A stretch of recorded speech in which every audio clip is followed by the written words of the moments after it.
I woke up to the sound of construction equipment grinding away at 6 in the morning, and I knew immediately that my peaceful life in the foothills of Boulder, Colorado, was about to become a nightmare. My name is Samuel Jenkins, and I had spent the last 3 years carefully maintaining a private hiking trail that ran through my 5-acre property. The trail connected to public land, sure, but the first quarter-mile was mine, bought and paid for. I had inherited this slice of paradise from my grandfather, who had built the small cabin here in the 1970s, long before the housing development sprouted up like weeds around the base of the property. I threw on jeans and a flannel shirt, not bothering with coffee, and marched out my back door toward the noise. The morning air was crisp, typical for early March in Colorado, and I could see my breath as I hiked up the gentle slope toward the commotion. What I found made my blood boil. 3 workers in bright orange vests were installing what appeared to be heated benches along my trail. Not one bench, not 2, but 5 elaborate seating areas, complete with electrical conduits being dug into my land, solar panels being mounted on frames, and decorative stone borders being laid out in careful patterns. "Hey!" I shouted over the sound of a small excavator. "What the hell is going on here?" A younger guy, maybe mid-20s with a scraggly beard, looked up from where he was mixing concrete. "HOA project, man. Should be done by end of week." "HOA project," I felt my jaw clench. "This is my property." The kid shrugged. "I just work here, dude. You need to talk to the association." They gave us the permits and everything. I pulled out my phone and called the HOA office immediately. It was barely 6:30, so I got voicemail. Of course. I left a message that probably violated several decency standards and stomped back to my house to find the HOA contact information in my files. See, here is the thing about my property. When my grandfather bought this land, there was no HOA. There was barely anything out here except rocks, scrub brush, and the occasional elk. But as Boulder expanded and the tech money flooded in, developers bought up surrounding parcels and built Mountain Vista Estates, a pretentious collection of cookie-cutter mini-mansions that all looked like they belonged in a ski resort catalog. The HOA for Mountain Vista Estates had been trying to get me to join for years. I had consistently refused. My property predated their development by decades, and I had no legal obligation to join their little club. This fact infuriated them to no end, especially since my trail was the only easy access point to the popular hiking areas beyond. I made coffee, tried to calm down, and waited until 8 o'clock to call again. This time, a perky receptionist answered. "Mountain Vista Estates HOA, this is Brittany speaking. How can I make your day wonderful?" "This is Samuel Jenkins.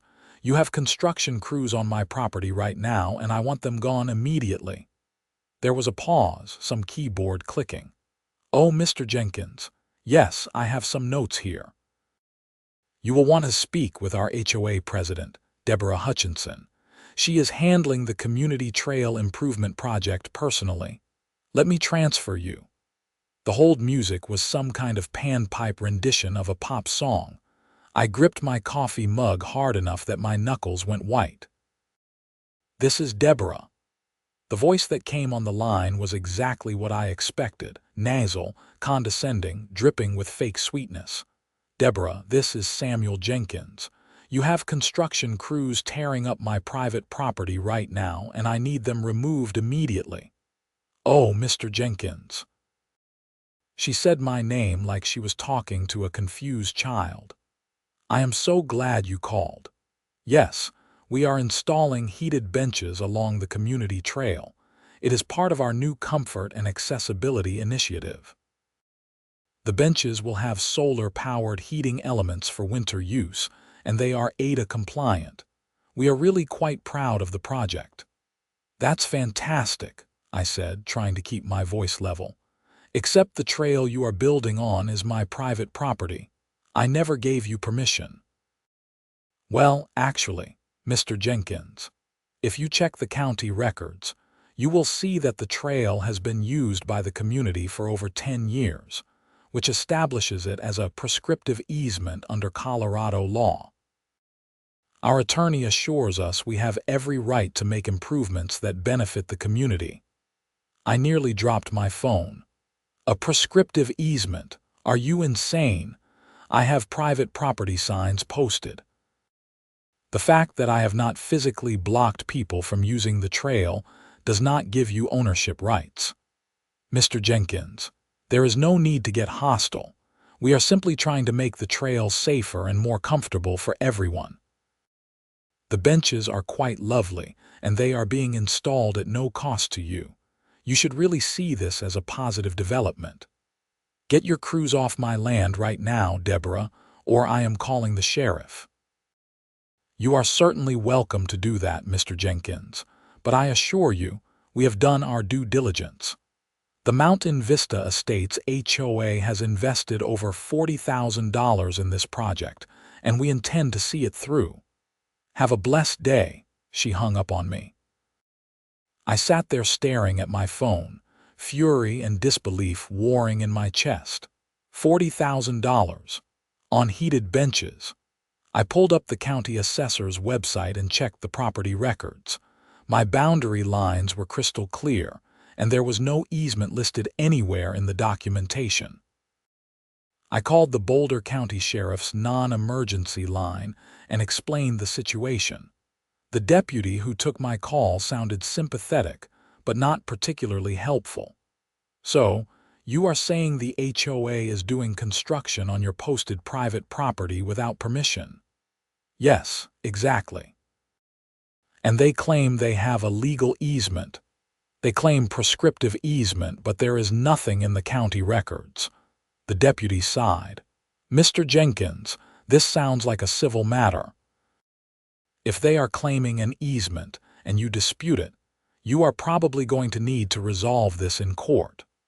We can send someone out to document the situation, but unless they are being actively destructive or threatening, there is not much we can do from a law enforcement perspective. So I just have to let them tear up my property." "I am not saying that, sir. I am saying this is a property dispute that falls under civil jurisdiction. You should contact an attorney." I thanked him and hung up, then immediately started searching for property attorneys in Boulder. The first 3 I called were not taking new clients. The fourth, a guy named Richard Chen, agreed to squeeze me in for a consultation that afternoon at 2. In the meantime, I went back up to the construction site. The workers had made significant progress. 2 benches were already fully installed, complete with the heating elements and solar panels. The things were absurdly elaborate, built from expensive composite materials designed to look like wood, with brushed metal armrests and LED lighting strips along the base. I took photos. Lots of photos. I documented everything. The workers, their equipment, the exact locations of the benches, the electrical conduits they had buried.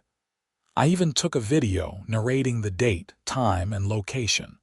One of the workers, an older guy who seemed to be the foreman, approached me.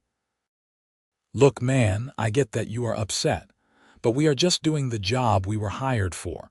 The HOA gave us all the paperwork. Permits, insurance, the whole 9 yards. Can I see the permits?" He shrugged and walked over to a pickup truck, returning with a clipboard. I flipped through the documents. Sure enough, there were building permits from Boulder County, all properly filed and approved. The property address listed was Mountain Vista Estates Community Trail, with no specific parcel number. The permits had been approved 3 weeks ago. "Who signed off on these at the county?" I asked. The foreman squinted at the paperwork. Looks like someone named Patricia Valenti in the planning department." I thanked him and headed back to my house. This was more complicated than I thought. Somehow, the HOA had managed to get official county permits for construction on my private land. That meant either someone at the county had screwed up, or the HOA had deliberately misrepresented the property ownership. My meeting with Richard Chen was enlightening but not encouraging.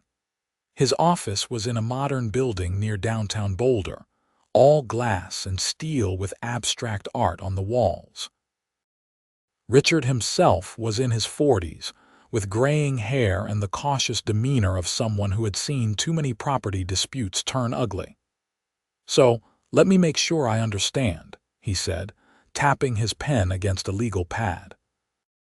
"The HOA is claiming prescriptive easement, but you have no trespassing signs posted. Private property signs, yes, posted clearly at both ends of my section of trail.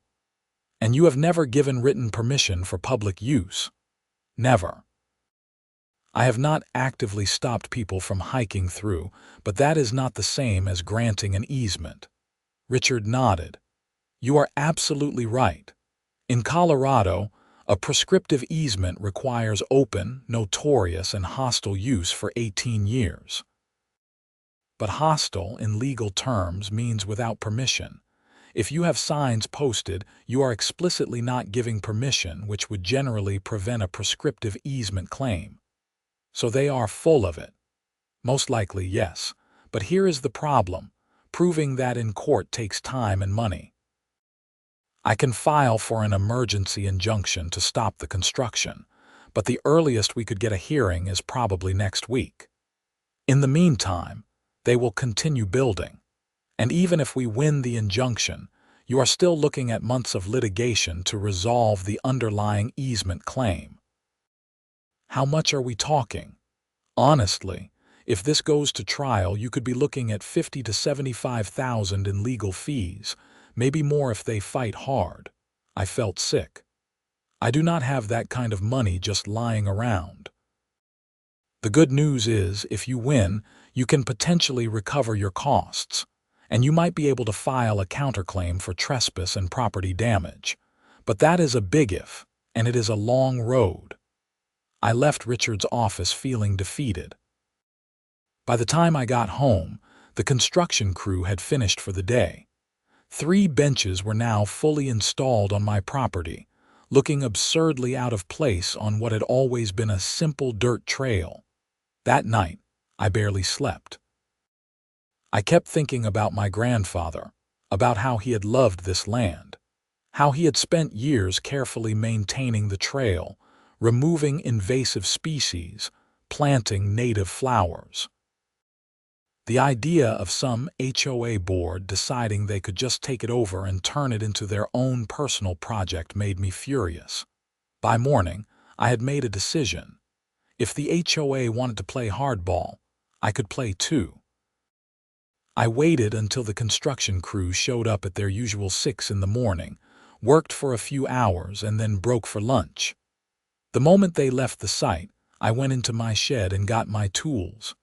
I had a good reciprocating saw, a crowbar, a hammer, and a truck with a trailer.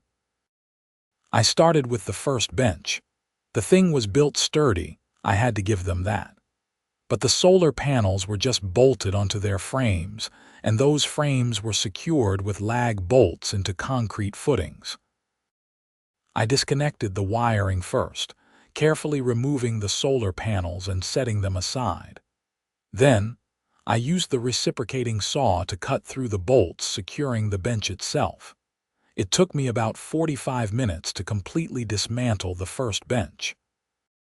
The composite material was actually pretty nice stuff, probably worth a couple $1,000s on its own. The solar panels were high-end units, probably $500 each. The heating elements, the LED strips, the metal fittings, all of it was quality hardware. I loaded everything onto my trailer and moved on to the second bench. By the time the construction crew came back from lunch, I had completely removed 3 of the 5 benches. The foreman's jaw literally dropped when he saw me loading the last piece of the 3rd bench onto my trailer. "What the hell, man? You cannot do that." "Actually, I can," I called back. This is my property and this is all material that was illegally installed without my permission. I am removing it. The HOA is going to lose their minds. They should have thought of that before they trespassed. I drove away with the trailer fully loaded before they could do anything more than take pictures and make phone calls. My phone started ringing before I even got to the end of my driveway. I ignored it. I spent the rest of the afternoon carefully cataloging everything I had removed. I took photos of each component, noted the brand names and model numbers, and researched the market value of everything. The solar panels alone were worth about $3,000. The composite bench materials, the heating elements, the wiring, the LED lights, all together, I estimated I had about $12,000 worth of materials. My phone rang constantly. I ignored every call from the HOA, but I did answer when Richard Chen called. "Samuel, what did you do?" He sounded stressed. I removed illegally installed fixtures from my property.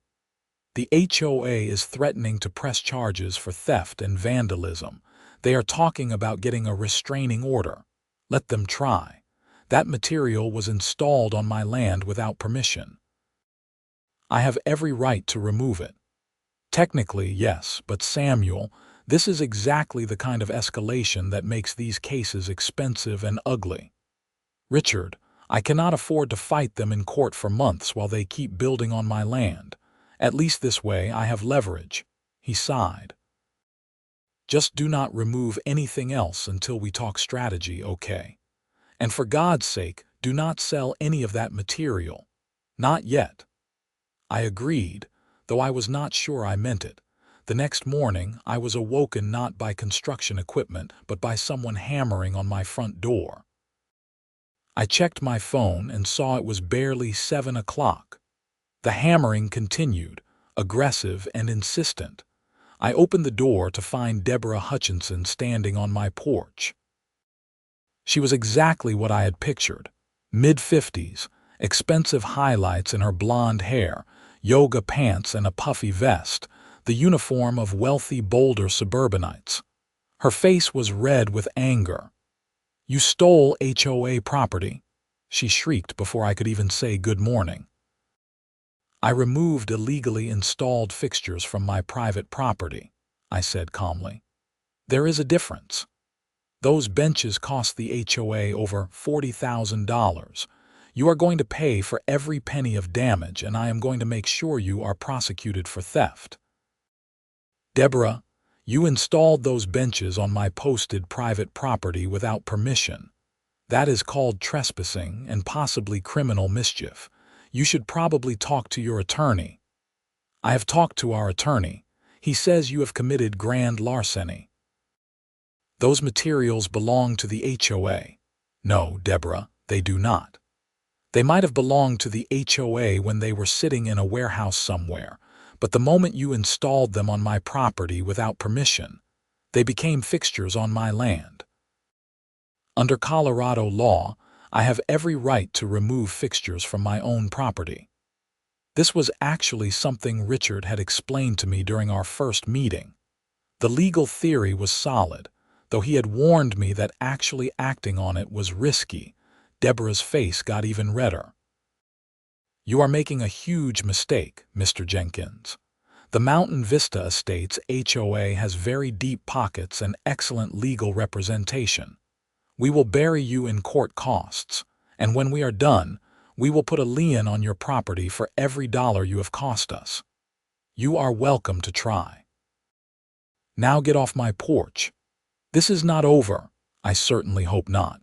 Have a nice day, Deborah." I closed the door in her face. My hands were shaking, but I felt oddly exhilarated. For the first time in this whole mess, I had taken action instead of just reacting. Deborah's visit was just the beginning. Over the next few days, I received a cease and desist letter from the HOA's attorney, a notice of intent to sue, and 3 separate visits from various HOA board members trying to intimidate me. I documented everything and forwarded it all to Richard. Meanwhile, I went ahead with the next phase of my plan. I carefully packaged up the solar panels, the heating elements, and the LED lighting strips. I took detailed photos of everything, including serial numbers where available. Then I listed them for sale online. The solar panels sold first. A guy from Denver who was building an off-grid cabin drove out and paid me $3,000 cash. The heating elements went to a contractor who specialized in outdoor installations. The LED strips sold to a landscaping company. The composite bench materials took a little longer, but eventually I found a buyer who was building a deck and wanted quality materials at a discount. Altogether, I made just under $11,000.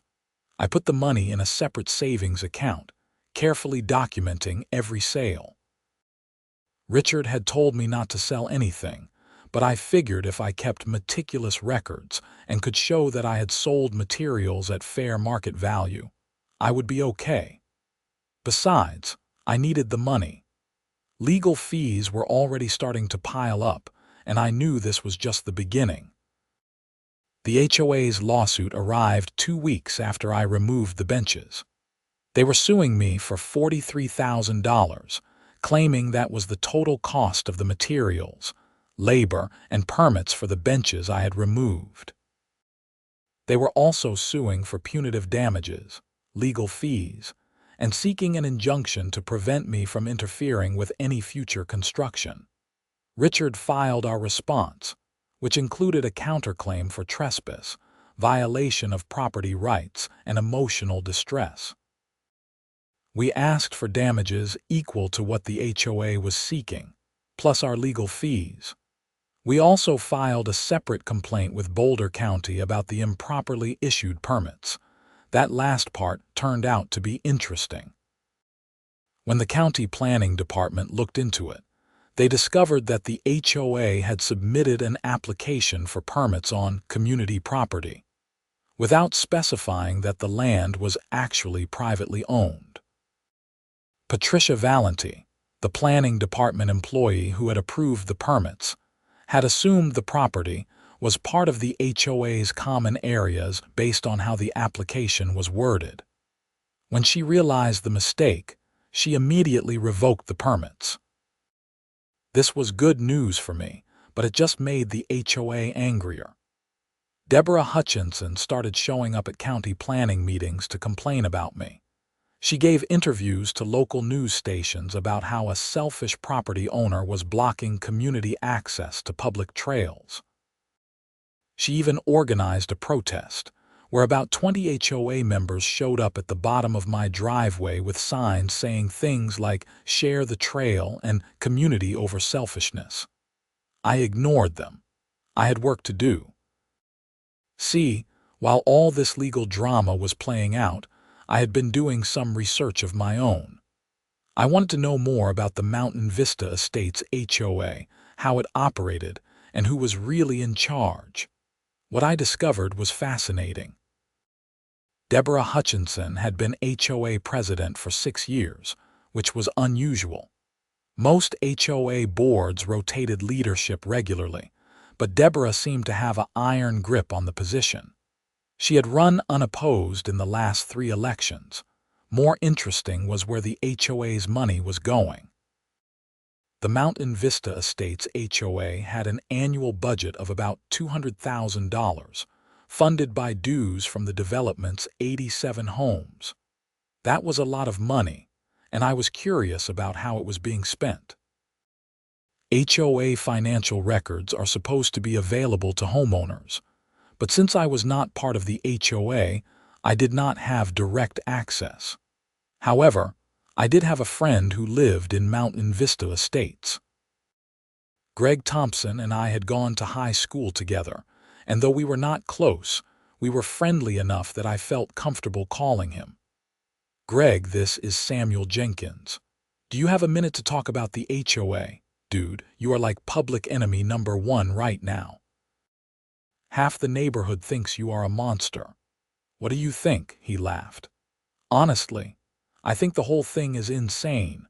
I use that trail sometimes, and yeah, the benches were nice, but Deborah should have gotten your permission first. The way she is going after you is ridiculous. Can I ask you a favor?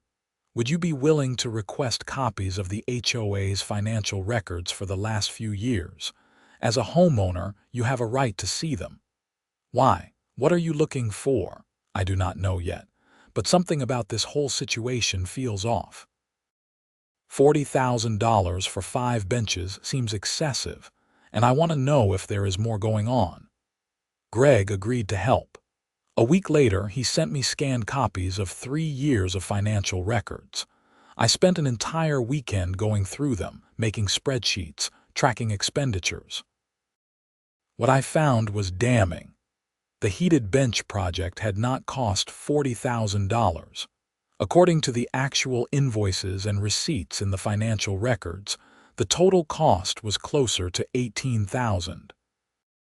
The construction company that did the work was called Summit Outdoor Installations, and they were owned by Deborah's brother-in-law, Mark Hutchinson. But that was just the beginning. The more I dug into the records, the more irregularities I found.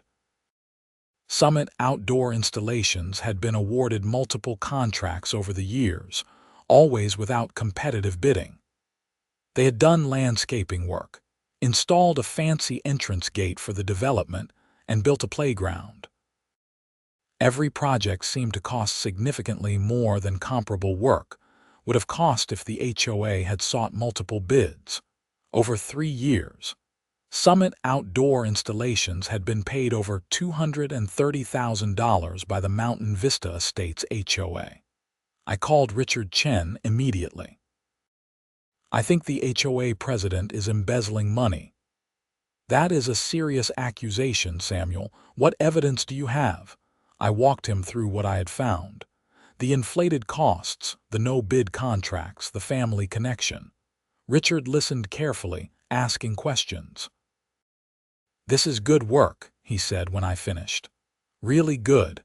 But we need to be careful about how we use this information. If you are right, we are not just talking about a civil property dispute anymore. This could be criminal fraud. So what do we do? Let me make some calls. And Samuel, do not share this information with anyone else yet. If word gets out that we are investigating potential embezzlement, Deborah and her brother-in-law could start destroying evidence." I agreed, though keeping quiet was hard. I wanted to shout from the rooftops about what I had found. Instead, I waited. Our first court date arrived in late April. It was a preliminary hearing to address the HOA's request for an injunction. They wanted the court to order me to stop interfering with the trail and to return the materials I had removed, or compensate them for the value. The Boulder County Courthouse was a modern building near downtown, all concrete and glass. Richard and I arrived early and found seats in the courtroom. Deborah Hutchinson arrived with her attorney, a slick-looking guy in an expensive suit named Bradley Morrison. They sat on the opposite side of the courtroom, and Deborah kept shooting me hateful glares. Judge Patricia Mendoza presided. She was in her 60s, with short gray hair and the no-nonsense demeanor of someone who had seen every trick in the book. Bradley Morrison presented the HOA's case first. He showed photos of the installed benches, the construction permits, and documentation of the costs.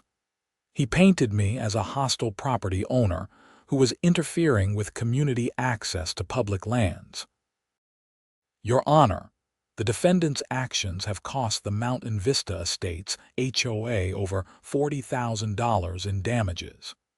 He removed valuable community improvements without authorization, sold the materials for personal profit, and continues to threaten further interference. We are asking the court to issue an immediate injunction and order him to compensate the HOA for damages." Richard stood up for our turn. He was calmer than Morrison, more methodical. He presented the property records showing clear ownership, photos of my posted private property signs, and the county's statement revoking the construction permits. Your Honor, the plaintiff installed these so-called improvements on clearly posted private property without permission and without legal authorization. The permits they obtained were issued in error and have since been revoked. My client had every right to remove fixtures that were illegally placed on his land. Furthermore, we have evidence suggesting that the plaintiff's claimed damages are significantly inflated. Judge Mendoza asked several questions, mostly focused on the property boundaries and the permit situation. She seemed particularly interested in how the HOA had obtained permits without proper documentation of ownership. Mr. Morrison, how did your client obtain construction permits for property they do not own? Bradley Morrison looked uncomfortable. Your Honor, the application was filed in good faith based on the understanding that the trail constituted a community easement. It was an unfortunate miscommunication with the county planning department. An unfortunate miscommunication that resulted in $18,000 worth of construction on someone else's private property, Richard interjected. $18,000. Judge Mendoza looked at the HOA's damage claim. I see a claim here for $43,000. That is correct, Your Honor, Richard said. The actual construction costs were approximately $18,000. We have invoices and receipts that document this. The inflated claim is part of a pattern we have discovered suggesting financial impropriety within the HOA. Morrison shot to his feet. That is a baseless accusation and completely irrelevant to this case. Judge Mendoza held up her hand. Gentlemen, let us stay focused. Mr. Morrison, I am denying your request for an injunction.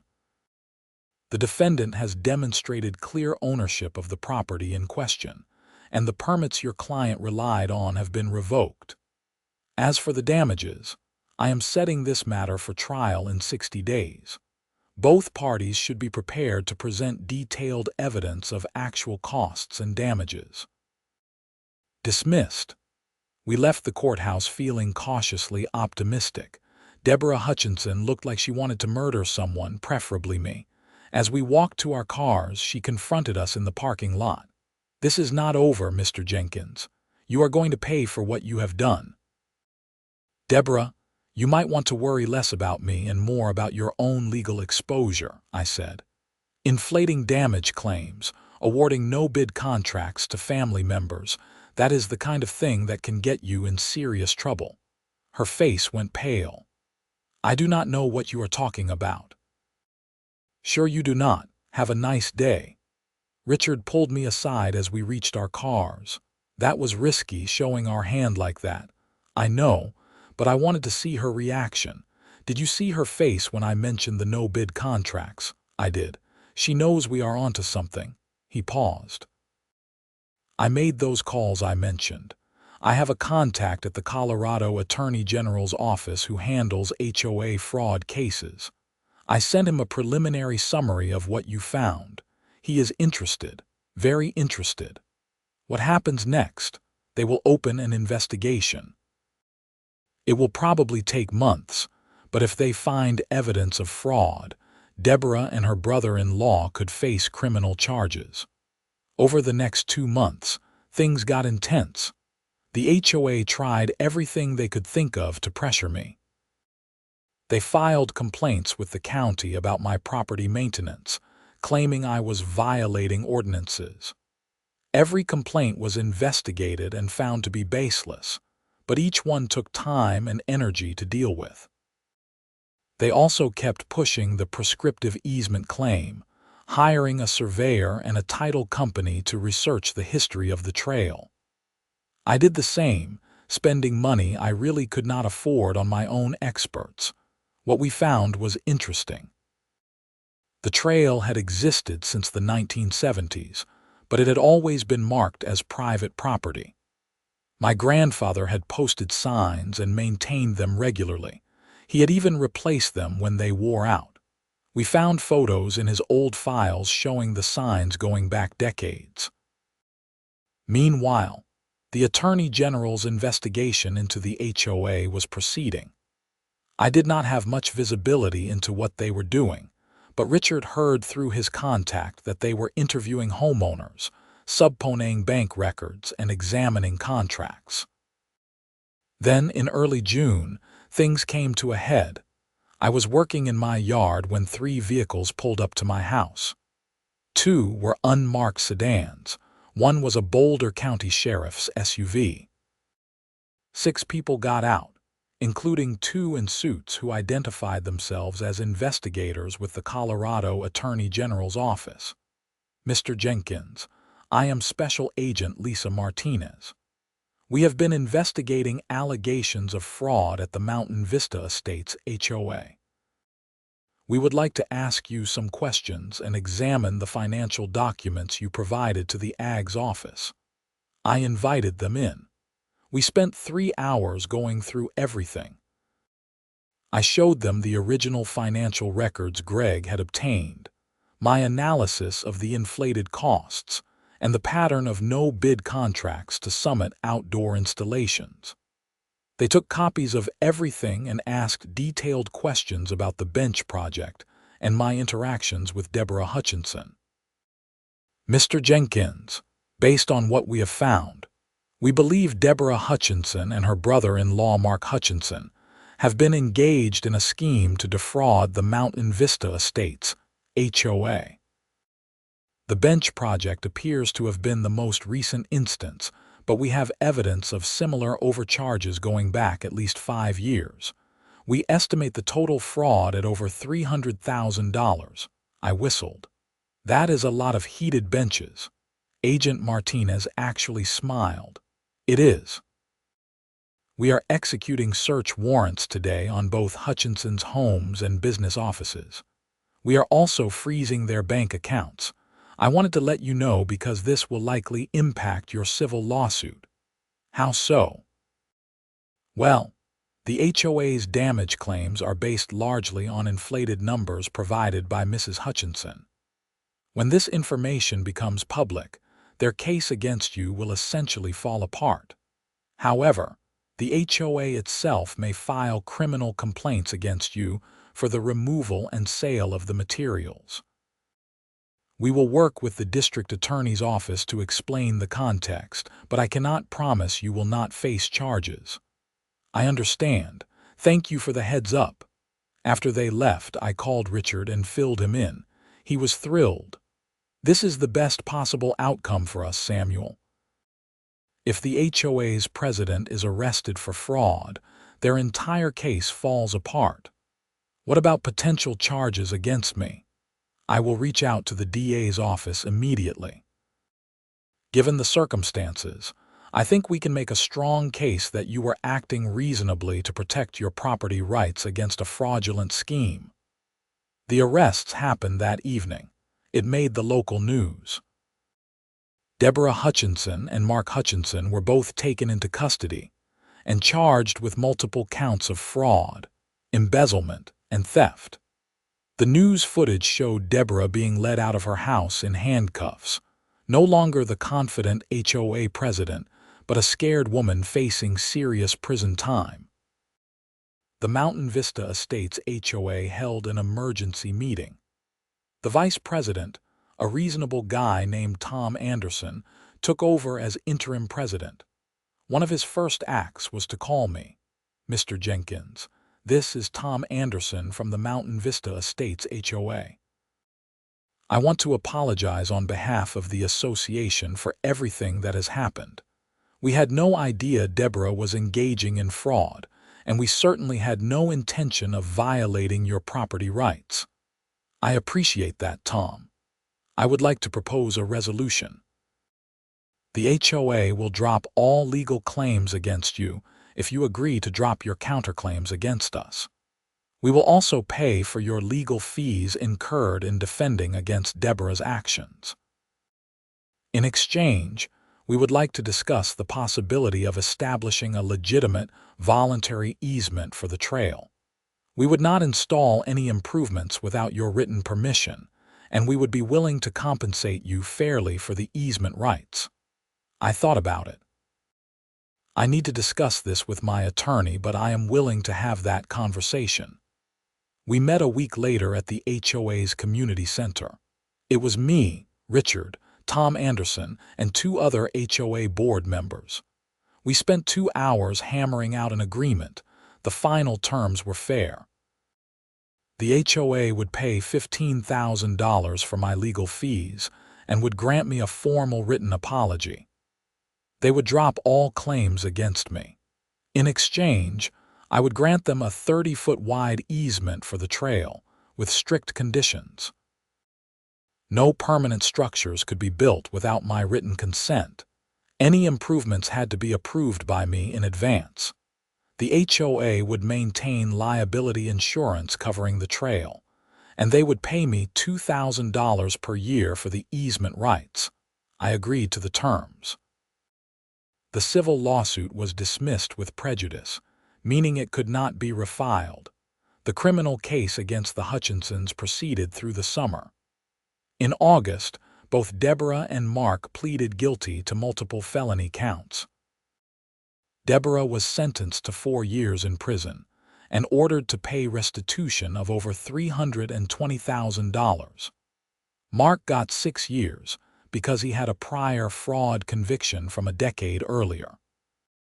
The HOA hired a forensic accountant to go through their records and identify all the fraudulent transactions. They also hired a new property management company and instituted strict financial controls to prevent future fraud. As for me, I used the money from selling the bench materials to pay down some debt and make improvements to my property. I replaced my aging truck and finally fixed the leaking roof on my cabin. The trail stayed open, but without heated benches. Tom Anderson approached me in September about possibly installing one simple wooden bench near the trailhead, and I agreed, as long as I got to approve the design. They installed a nice handmade bench built by a local craftsman. No heating elements, no solar panels, just solid wood and a beautiful view. I still hike the trail most mornings, and I still see people from the development using it. But now they smile and wave instead of looking at me like I am the villain. Some even stop to chat, thanking me for keeping the trail natural and simple. Greg Thompson stopped by one evening with a 6-pack of beer. We sat on my back deck watching the sunset over the mountains. "You know, the whole neighborhood was talking about you for months," he said.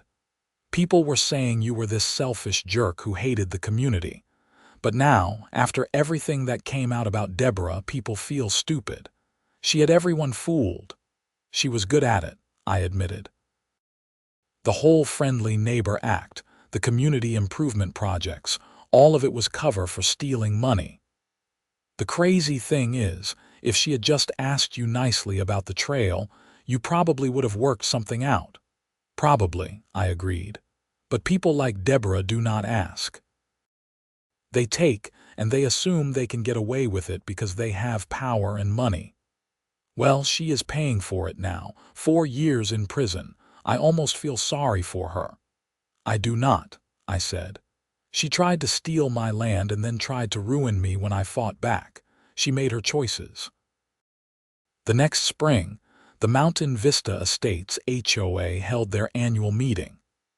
Tom Anderson was elected president legitimately, and the HOA passed a new rule requiring competitive bidding for all contracts over $5,000.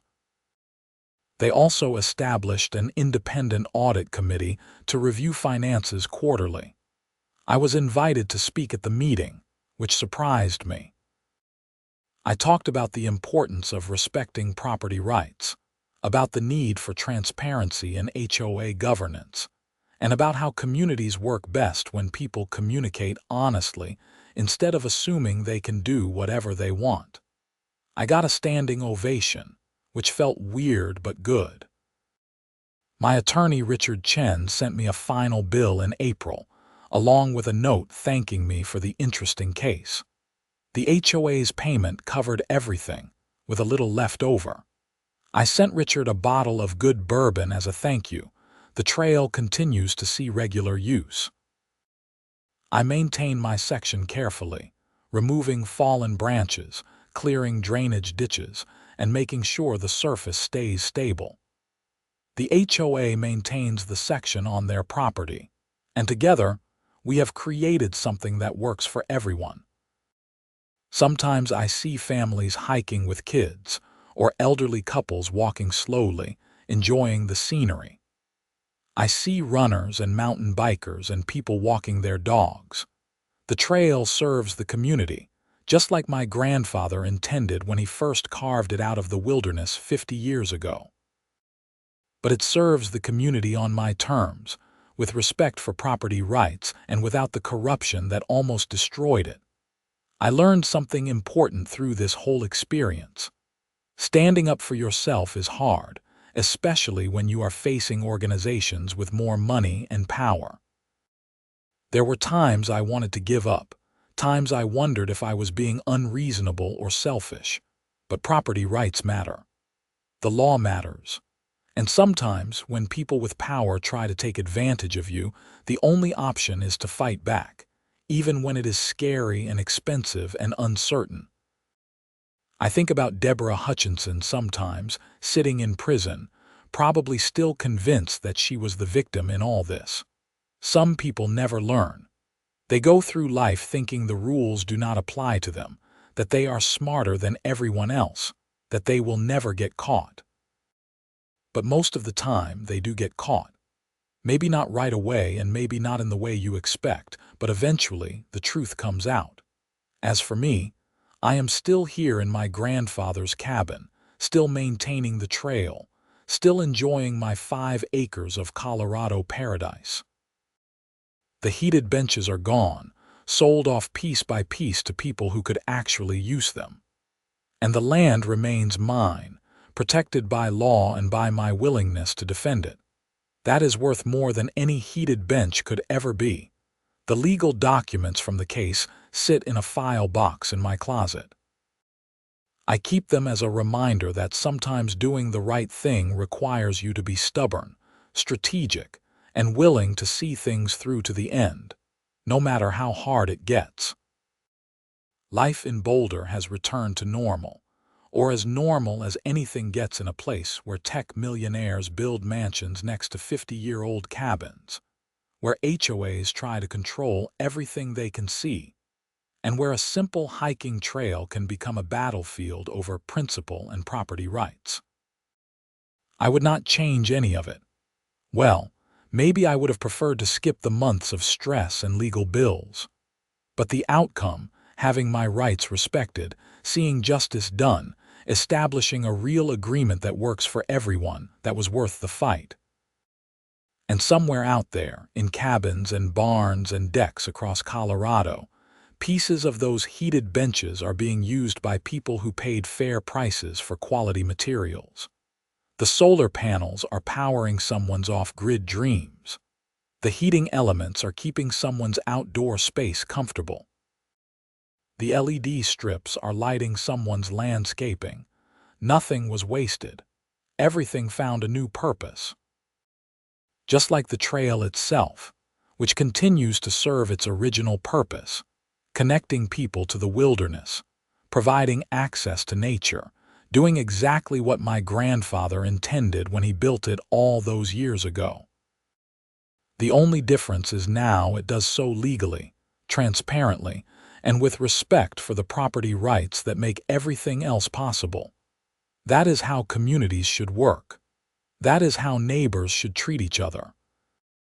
And that is why I spent months fighting a battle that sometimes seemed impossible to win, because some things are worth fighting for, even when the odds seem stacked against you.